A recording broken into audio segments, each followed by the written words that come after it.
हूं, मैंने आपको एक इन्फॉर्मेशन दे दिया और मेरा काम हो गया, ये नहीं है। Coaching is not all about information, giving information, क्योंकि ये इन्फॉर्मेशन तो आपको उपलब्ध है, किताबें ले लो, इन्फॉर्मेशन वहां भी है, और दुनिया भर के यूट्यूब में सोर्सेस पता है आपको, बहुत सारे सेलेक्टेड लोगों ने बताया कि उन्होंने कौन सी किताबें पढ़ी ना। इन्फॉर्मेशन तो आपको किताबों में मिल जाएगा। फिर कोरोना के बाद जो दौर चला है, आपको बहुत सारे दुनिया भर के यूट्यूब चैनल हैं, उन विषयों के वीडियो भी मिल जाएंगे। तो कोचिंग की आवश्यकता क्यों है? फिर क्यों कोचिंग की आवश्यकता है? वास्तव में कोचिंग की आवश्यकता स्टूडेंट को जिसलिए है, कोचिंग अपने केवल धन कमाने की आस में वो अपने मूल उद्देश्य से भटक जाते हैं। स्टूडेंट ऐसे सेलेक्ट नहीं होता, केवल इन्फॉर्मेशन से सेलेक्ट हो जाता। सारे स्टूडेंट सफल हो जाते, तो इन्फॉर्मेशन तो फ्री में उपलब्ध है ना। और एजुकेशन जो है वो फ्री तो कुछ भी नहीं होता, ये भी बता दूं तो मैं तुमको, फ्री कुछ भी नहीं होता है। उसके पीछे का मकसद होता है ना। कभी राजनीतिक मकसद होता है, कभी कोई फ्री दे रहा है तो यूट्यूब में वायरल होकर सब्सक्राइबर बढ़ा के उससे धन कमाएगा, वो मकसद होता है। तो फ्री जीवन में कुछ भी नहीं होता। ये बात तो पहले एक बात लिख लो अपने जीवन में, फ्री दुनिया में कुछ भी नहीं है, हर चीज की कीमत होती है ना। अगर ऑफलाइन की बात करें तो मैं, अगर मान लो मैं अंबानी जैसा होता तो मैं तुमको बता देता हूँ, मैं फ्री में कोचिंग चला देता, क्योंकि मेरे पास पर्याप्त पैसा होता है ये हर महीना रेंट, हर महीना एसी का खर्च, फैकल्टी का खर्च निकालने के लिए, तो वो मैं कर लेता। और फिर मैं तुमको प्रचारित कर देता, मैं शिक्षा फ्री करना चाहता हूँ, डायलॉग मारता बड़े बड़े, शिक्षा फ्री करना चाहता हूँ। और फिर क्या होता, अरे वाह कितना ग्रेट शिक्षक है, फ्री में शिक्षा दे रहा है, या मात्र 99 रुपए में शिक्षा दे रहा है। फिर वो वायरल हो जाता, अरे कितना बड़ा सेवा का कार्य कर रहा है, वायरल हो जाता, सब्सक्राइबर लाखों में हो जाते, और फिर वो फ्री में चलता, उसमें ऐड चलाता, और ऐड से करोड़ों रुपए कमाई हो जाती ना। तो फ्री जीवन में कुछ नहीं होता, इस बात को आप जान लो। आपके माता पिता ने भी आपको पैदा किया है, तो आपसे उम्मीदें हैं, वो क्या है, उम्मीदें है ना, उनसे शुल्क है ना।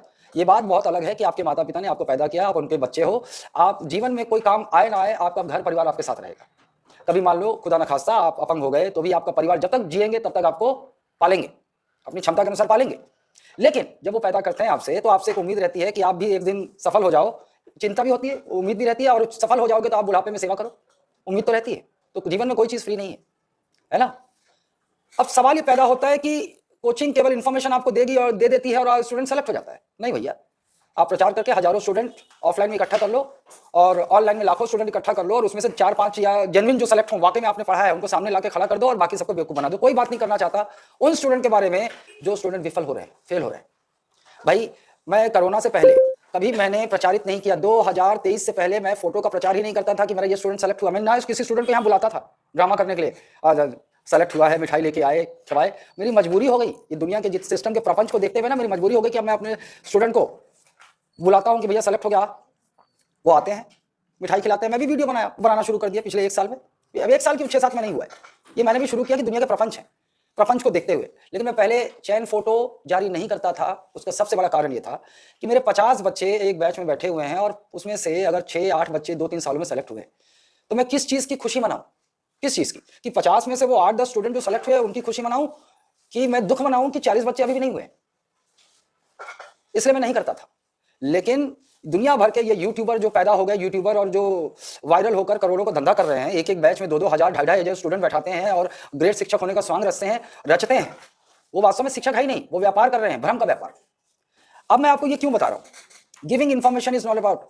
जैसे मैं आपको एक बहुत प्रतिष्ठित शिक्षक है आज के, उनका मैं नाम बताता हूं, खान साहब। खान साहब को अपनी किताब बेचनी थी, तो खान साहब ने यूट्यूब में बार बार ये वायरल कर दिया, बाहर के पत्रकार बुला के ये वायरल कर दिया कि ये किताब जो बिकेगी, इस किताब में इसका 1 रुपया मैं भारतीय आर्मी को दूंगा। अब इससे वो अपने आप को क्या सिद्ध करना चाह रहे हैं? देशभक्त है खान साहब, अपनी किताब बिकेगी तो 1 रुपया देंगे। और बच्चों ने उन किताबों को 10 लाख किताबें बिक गई होंगी। अरे खान साहब ग्रेट शिक्षक है, वैसे भी वायरल शिक्षक है। अब उस किताब की सच्चाई मैं आपको बताता हूं। वो किताब देखोगे, खान साहब की किताब, वो केवल देखने के लिए मंगाया हूं। वो खान इतना बड़ा नहीं हो गया कि उसकी किताब से मैं आपको पढ़ाऊं। 500 पेज की किताब है वो, इतना छोटा छोटा लिखा है कि असल में वो 1000 पेज की किताब को 500 पेज का बना दिया। 1000 पेज की किताब है वो, 500, और उसको इतना छोटा कर दिया कि वो फिर भी 500 की पेज की किताब है। अब वो 500 की पेज की किताब का हर एक डेटा आप पढ़ लोगे, याद कर लोगे, है ना, याद कर लोगे क्या? और फिर उसके बाद एक रील वायरल कर देते हैं, ये पॉकेट, और उसका नाम क्या रखा गया? Pocket GK. उसका नाम रखा गया पॉकेट जीके। स्टूडेंट को कैसे बेवकूफ बनाया जाता है, पॉकेट जीके नाम रख दिया, और आप, मैं गारंटी देता हूं आप उसका 50% भी पूरा नहीं रख पाओगे। तो giving information is not about, उस 500 पेज की किताब का मैं आधा कर दूंगा, आधा वही आपको देता हूं, पूरा नहीं देता, आधा। और मैं आपको कहता हूं कि यही पढ़ना है, यही बार बार रिवाइज करना है, उसी में आप टॉपर हो जाओगे। सिलेक्शन की बात केवल नहीं है, टॉपर हो जाओगे। आप कायदे से पढ़ोगे, कायदे से रिवाइज करोगे, उन डेटा को पुख्ता याद रखोगे, कंसेप्ट क्लियर रखोगे, आप सेलेक्ट हो जाओगे, टॉपर हो जाओगे। तो मेरे कहने का मतलब क्या, गिविंग इन्फॉर्मेशन, केवल इन्फॉर्मेशन आप तक पहुंच जाए तो स्टूडेंट सेलेक्ट नहीं होता, और एक शिक्षक की बहुत बड़ी भूमिका होती है। मैं वो ऑडियो डालूंगा, मैं इसलिए बात कर रहा हूँ क्योंकि वो लड़का आज 1 घंटा मैं उससे बात किया हूँ, मेरा स्टूडेंट नहीं है, फिर भी 1 घंटा उससे, मैं बहुत सारे स्टूडेंट मेरे को जो मेरे कोचिंग में पढ़े नहीं है, यूट्यूब के माध्यम से जानते हैं, वो मेरे को फोन करते हैं, व्यथा बताते हैं, तो उनसे बात कर लेता हूँ, क्या पता मैं रास्ता सुझा दूं, उनका मनोबल बढ़ा दूं। ये बात इसलिए मैं कर रहा हूं कि तैयारी एक प्रोसेस है जिसमें हर रोज आपको तैयार करना है, हर रोज मानसिक रूप से इन्फॉर्मेशन को लिमिट करके आपको तैयार करना है, और आपको रोज मोटिवेट करना, आपको सही मार्ग रोज बताना। आपको मैं गिड़गिड़ा के, मेरे को गिड़गिड़ाना पड़ता है कई बार, मैं बोलता हूँ ना क्लास रोज आओ रे, टेस्ट रोज हो रहे, टेस्ट रेगुलर रहो, अपनी सारी प्राथमिकताओं को पहले दूर कर दो, टेस्ट पहले, तैयारी पहले। एक स्टूडेंट के लिए पहली प्रायोरिटी क्या है, पढ़ाई, तभी वो सेलेक्ट होगा। अगर आपकी प्रायोरिटी में पढ़ाई से अधिक कुछ और है, आप सेलेक्ट नहीं होंगे, अब उन फेल होने वाले स्टूडेंट की श्रेणी में शामिल हो जाओगे, पहली बात। दूसरी बात, एक स्टूडेंट को मेंटल सपोर्ट चाहिए होता है। अगर 100 स्टूडेंट हैं तो 100 स्टूडेंट में मात्र मैं तुमको बता देता हूँ 2-3 ब्रिलियंट स्टूडेंट होते हैं। ब्रिलियंट का मतलब ये है कि वो शुरुआत से मेधावी रहे, शुरुआत से पढ़ने की कला आती है उनको, रेगुलर पढ़ाई करने का टाइम टेबल है उनका, प्रॉपर समय पर रिवीजन करते हैं, वो मेधावी हो गए। कोई पेट से गधा और ब्रिलियंट तो पैदा होता नहीं, लेकिन शुरू से मेधावी है तो उनका बेस अच्छा है, कंसेप्ट क्लियर है, तो और उनके पढ़ने की सिटिंग रेगुलर है, प्रॉपर समय पर रिवीजन करते हैं, तो उनको ज्यादा दिक्कत नहीं होती। तो ऐसे 100 में 2 ही छात्र होते हैं, 100 में 2 ही होते हैं। 100 में 98 छात्र कैसे होते हैं, एवरेज बिलो एवरेज छात्र। क्षमता सब में है, लेकिन उन्होंने वैसी पढ़ाई शायद नहीं की है पहले, इसलिए वो एवरेज और बिलो एवरेज कहलाते हैं। लेकिन अब प्रतियोगिता में आ गए तो आपका एवरेज और बिलो एवरेज रहने से तो काम नहीं चलेगा, आपको वो जो 2 लोग ब्रिलियंट हैं उनको पछाड़ना पड़ेगा, तब तो नौकरी में आओगे। तो उसके लिए करना क्या होता है, वही बेसिक चीजें मैं बोलता हूँ आपको, रोज ये करो, रोज वो करो, आपको ब्रिलियंट बनाना। आपको क्या है, उन ब्रिलियंट स्टूडेंट के समकक्ष लाना मेरा उद्देश्य है। अब मुझे इससे कोई फर्क नहीं पड़ता पढ़ाई में कैसे रहे, कमजोर रहे, एवरेज रहे, मुझे इससे कोई फर्क नहीं पड़ता। मैं जिम्मेदारी उन छात्रों की लेना चाहता हूं जिनको अपने ऊपर विश्वास कम है, जिनको समाज ने कहा है कि तू ब्रिलियंट स्टूडेंट नहीं है, तो सामान्य है, बिलो एवरेज है, या तो गधा है। मैं उनकी जिम्मेदारी लेना चाहता हूं, क्योंकि शिक्षा का कर्तव्य तो वहीं पूरा होता है। भाई 100 स्टूडेंट में 2 ब्रिलियंट है, गिरते पड़ते सेलेक्ट हो जाए और उनको मैं सामने खड़ा करके शेखी बगारूं, ये कोई शिक्षक वाला बात नहीं है, ये व्यापारी वाला बात है, ये व्यापारियों का गुण है। शिक्षक का गुण ये होता है कि वो अपने सामान्य छात्र, वो एवरेज छात्र या उनसे बिलो एवरेज छात्रों को पढ़ाकर मोटिवेट करके सही रास्ते पर ले आए, उनमें ऊर्जा भर के, वो शिक्षा का कर्तव्य है। और मैं उसी पर बल देता हूं कि मैं ये काम करूं, तुमको खड़ा करूं, तब तो साला थोड़ा सीना चौड़ा करो। अरे साला, जिससे समाज को कोई उम्मीद नहीं था, जिससे उसके माता पिता को स्वयं उम्मीद नहीं था कि ये अच्छा कुछ कर पाएगा, वो कर ले गया, तब मैं सीना चौड़ा करूं तो मेरे को अच्छा लगे कि हाँ साला शिक्षकों वाला कार्य किया। और मेरी बातों को अगर तुम लोग सीरियसली नहीं लेते हो, मैं बहुत, देखो मैं पढ़ाते समय तुमको पता है कि मैं तुम्हारा मित्र हूं ना, टेस्ट वाले दिन भी मित्रतापूर्ण व्यवहार करता हूं मैं, कि कोई नया छात्र आया है तो उसको मैं मोटिवेट करूं, बढ़ाऊं, कैसे उसमें ऊर्जा भरूं, सब ऊर्जा का संचार करूं, कैसे वो पढ़ने लग जाए। और फिर पढ़ने लग जाओगे तो फिर मैं ये जानूं कि पढ़ने के बावजूद नंबर कैसे नहीं आ रहा है, तो क्या कमियां हैं, पढ़ने का तरीका सही है कि नहीं। आमंत्रित करता हूं तुमको, मुझसे बात करो। मैं शिक्षक का कर्तव्य निभाने की कोशिश करता हूं। हाँ, शिक्षक का कर्तव्य निभाते निभाते मुझे ये पता है कि बाजार में और शिक्षक जो शिक्षक बने व्यापारी हैं वो कमा रहे हैं, मेरे लिए कमाना मुश्किल हो जाता है, लेकिन फिर भी मुझे अच्छा इसी में लगता है। मुझे इतना पैसा मिल जाए कि मैं कोचिंग का संचालन कर लूँ, अपनी बीवी और अपना पेट पाल लूँ, मेरे को पैसे का कोई लालच नहीं है, वो ड्रामा वामा करने का मुझे कोई उद्देश्य नहीं है। अब सवाल ये पैदा होता है कि तुम लोग बैठे हो, साला तुम लोगों को मैं समझाता हूं, तुम में से कुछ समझ गए हैं, लाइन पे रहते हैं, और कुछ लोग अब भी अज्ञानता में वही चीजें कर रहे हैं जिससे मैं मना करता हूं, या जो मैं चाहता हूं वो आप नहीं कर रहे हो, है ना। समस्या यहां उत्पन्न होती कि अगर आप नहीं समझे तो मैं आपको ऑडियो भेजूंगा, आप सब सुनिएगा ऑडियो, नहीं समझोगे तो आपकी स्थिति और गति क्या होगी, मैं तो आपको सब बता चुका हूं ना क्या होने वाला है आपके साथ। भविष्य में आप क्या करोगे तो क्या होगा, क्या नहीं करोगे तो क्या होगा, अब जिसका अंदाजा आपको अभी इस उम्र में नहीं होता, आप लोगों की उम्र के बच्चों को अंदाजा नहीं होता कि आगे भविष्य में मेरी स्थिति क्या होगी। इसलिए आप लोगों ने कहावत सुनी ना, ठोकर लगने के बाद समझ में आता है, ये तो हमेशा सुने होंगे, ठोकर लगने के बाद समझ में आता है। लेकिन मैं चाहता ही नहीं कि आप वेट करो और मैं आपके हाल पर छोड़ दूं कि आपको जब ठोकर लगेगा तो आपको समझ में आए, लेकिन तब तक वक्त निकल चुका होगा। मैं आपको आपकी कल्पना में ये भरना चाहता हूं कि वो ठोकर लगने से पहले मैं आपको लाइन पे ले आऊं, क्योंकि जब तक आपको ठोकर लगेगा, जब तक आपको समझ में आएगा, तब तक आपका समय निकल चुका होगा। तब रोने के अलावा, रोना चाहो लेकिन रोना पाए, गाना सुने हो, रोना चाहे रोना पाए, सुने हो, वो स्थिति में पहुंचने से पहले मैं आपको लाइन पे लाना चाहता हूं। इसीलिए मैं वो ऑडियो भेजूंगा, मेरे को भेजना नहीं चाहिए क्योंकि वो मुझसे बात कर रहा है, अपनी व्यथा बता रहा है, लेकिन शायद उस व्यथा, उसको बात को सुनकर आप लोगों में से बहुत लोग जो अभी भी नहीं, आपकी चेतना नहीं जागृत हुई है, शायद जाग जाए कि सर जो बोलते हैं उसको सुन लो, नहीं तो स्थिति उस लड़के की तरह हो जाएगी।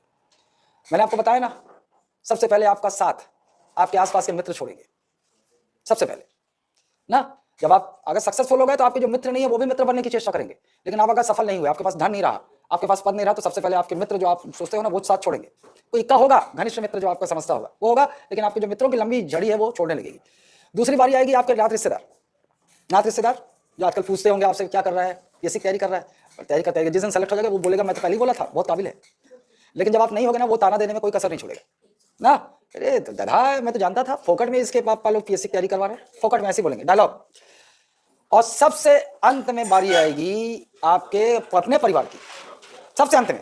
वो भी छोड़ेंगे साथ तुम्हारा, सुनो तो सही, छोड़ेंगे साथ तुम्हारा, लेकिन उनकी बारी सबसे अंत में। लेकिन वो साथ उस तरह से नहीं छोड़ेंगे जैसे अन्य लोग छोड़े। आपको जो एहसास होगा वो क्या होगा पता है? आपको जो मानसिक सपोर्ट की आवश्यकता है उसकी कमी हो जाएगी। घर में ताना मिलने लगेगा, अज्ञानता, माता पिता आपके ताना देने लगेंगे, हालांकि वो चाहते नहीं है, लेकिन उनको चिंता, वो चिंता है ना कि मेरा बच्चा, मेरी बेटी, मेरा बेटा क्या करेगा, इतना उम्र हो गया, एग्जाम दे देते थे विफल हो रहा है। तो अज्ञानतावश वो आपकी ऐसी ऐसी बातें बोलेंगे जो जहर लगेगी, आपको जहर की तरह लगेगा।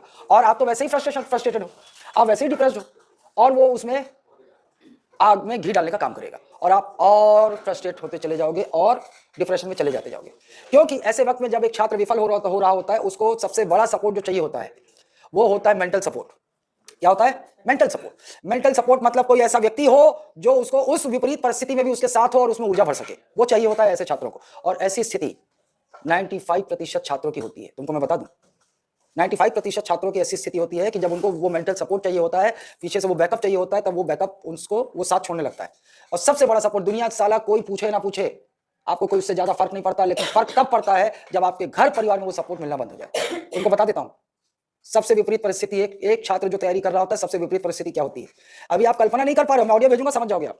अभी आप कल्पना नहीं कर पा रहे हो क्योंकि आपको अभी लगता है, आपको वो एहसास ही नहीं कर पा रहे हो कि घर वाले, अरे हमारे mummy papa, I love them, ऐसा हो नहीं सकता। और आपको बोल रहा हूं तुमको अपने मम्मी पापा पर हमेशा प्रेम करना चाहिए, और उनको भी प्रेम हमेशा रहेगा, तुम्हारे मरते दम तक रहेगा। लेकिन मैंने कहा ना, वो मेंटल सपोर्ट साथ छोड़ देता है।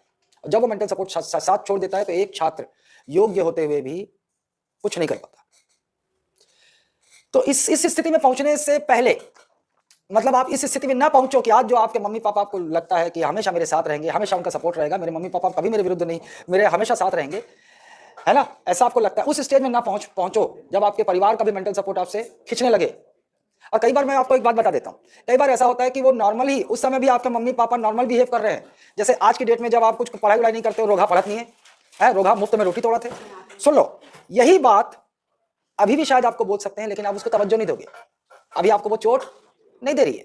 लेकिन जब आप 30 वर्ष क्रॉस कर लोगे और यही लाइन कुछ नहीं बदला, कुछ भी नहीं बदला है, और आज आपकी माँ वही लाइन को, आज 30 साल वर्ष के आप हो गए हो, एग्जाम दे देते थे, विफल हो गए हो, और आपकी मम्मी उस बोल देगी कि रोगा फोकट में बैठ के रोटी तोड़ा थे, पढ़त लिखत नहीं है, हमार जान ले ली ही, है ना, ऐसा अभी आपको वो जहर लगने लगेगा। यही बात 30 साल बाद जहर लगने लगेगी। तो कई बार ऐसा होता है कि आपके माँ बाप भी वही हैं और उनका व्यवहार भी बदला नहीं है, लेकिन जानते हो क्या बदला है? परिस्थिति, आपकी अपनी परिस्थिति बदल गई। आप उस समय 20 साल के थे, उस समय आपने उसको तवज्जो दिया नहीं ना, नॉर्मल बात है। और वही लाइन आप 30 एग्जाम देते देते विफल हो रहे हो, और 30 वर्ष बाद वही लाइन आपकी माँ बोलेगी, तो आपको जहर लगेगा, आप और डिप्रेशन में चले जाओगे। तो अंतर क्या हुआ जानते हो? माँ बाप नहीं बदलते, परिवार नहीं बदलता, बदलता क्या है? परिस्थिति। और आप अभी परिस्थिति में, जिस परिस्थिति में हो, वो परिस्थिति 30 वर्ष बाद नहीं होगी। 30 वर्ष बाद आप और डिप्रेशन में चले जाएंगे उसी लाइन को सुनकर। तो कई बार स्टूडेंट को ये शंका होता है कि मेरे माँ बाप बदल गए। कई बार होता है, कईयों के माँ बाप बदल जाते हैं, क्या है, वो टेंशन में, आपकी चिंता में ज्यादा ताना मारने लगते हैं। लेकिन कई बार माँ बाप ताना नहीं भी मारते हैं, लेकिन फिर भी वही लाइन, सामान्य सी लाइन थी जो आपको 10 वर्ष पहले भी बोली जाती थी और 10 वर्ष बाद भी बोली जा रही है, लेकिन आपकी परिस्थिति बदल गई है तो आपको जहर लग रहा है। वो अवस्था बहुत खतरनाक अवस्था। मैं आपको यहाँ बैठे हुए हर एक स्टूडेंट को चेता दे रहा हूँ, अगर मेरी इस बात को नहीं समझे तो 30 वर्ष बाद तुमको मेरी एक एक शब्दशः ये बात याद आएगी, और तब तुम रोना चाहोगे, रो नहीं पाओगे, तुम्हारी स्थिति कुकुर जैसी हो जाएगी। तुम चाहोगे कि मैं सेलेक्ट हो जाऊं, मैं सबको, दुनिया को, समाज को जवाब देना है, अपने माता पिता को खुश करना है, उनका सम्मान वापस लौटाना है, लेकिन कर नहीं पाओगे। समझ रहे हो? तो मेरे को एक बात बताओ, वो परिस्थिति आपके सामने ना आए, क्या करना है? पढ़ना है, पूरी ऊर्जा के साथ पढ़ना है। पहली बार जो तैयारी करोगे पूरी ऊर्जा के साथ करोगे, पूरी ऊर्जा। उसके बाद मैं हूं ना, क्यों नहीं आ रहा नंबर, कैसे नहीं आ रहा, लेकिन पहला काम तो तुमको करना पड़ेगा, पूरी ऊर्जा के साथ पढ़ना है। पहली तैयारी, मैं बोला था ना, पहली तैयारी पहला प्यार जैसा होना चाहिए, है ना। कई लोग अगर नहीं अनुभव हुआ है तो बहुत अच्छी बात है, इस कूड़े से बचे हो ना, लेकिन मान लो अगर आप इसको अनुभव हो चुका है तो वही वाला जोश चाहिए यहाँ। पहली तैयारी ऊर्जा के साथ तैयार करो, उसके बाद सारा काम आसान हो जाएगा, है ना। तो तमुला कहा था दिव्यांशु, तेरा समय है रे, अभी कितने साल का है? 23 हो जाएगा, अभी समय है, 19 से 25 साल का ये समय है। अच्छी शुरुआत कर लो, भिड़ के तैयारी कर लो ना। और कोई बात नहीं, अगर किसी की उम्र ज्यादा हो गई है तो भी आप ये समझ के बैठो मेरे सामने कि एकदम अभी 19 साल के हुए हो। कैसे 19 साल के हो, और मैं जो बोल रहा हूँ वो फिर से दोबारा रीस्टार्ट करके वैसे करते चले जाओ। पेशेंस रखना, धीरज रखना, 1-1.5 साल में तुम्हारी तस्वीर बदल जाएगी ना। तो समझ जाओ, बाकी मैं ना। तो ठोकर लगने का इंतजार मत करो कि ठोकर लगने के बाद होश आएगा, उसका इंतजार मत करो, तब तक आपके हाथों से बहुत सारी चीजें निकल चुकी होंगी। ठीक, चलो भैया, भाग 4 का अनुच्छेद पहले कर रहे थे, आज हमें खत्म करना है।